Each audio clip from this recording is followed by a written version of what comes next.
প্রত্যেকে আলাদা ছিল, কিন্তু তাও একসঙ্গে থাকতো, কারণ মটরশুঁটিগুলো খোলসের মধ্যে বন্ধ ছিল। এতটাই ছোট ছিল যে সূর্যের তাপ নিতে পারতো না। সারাদিন ঘুমোতো, কিন্তু রাতে একে অপরের সঙ্গে গল্প করত এবং আশেপাশের বাজনা শুনতো, বিশেষ করে চাঁদের বাজনা।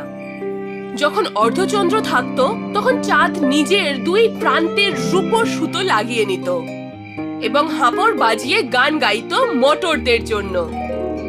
পূর্ণিমাতে ড্রাম বাজাতো।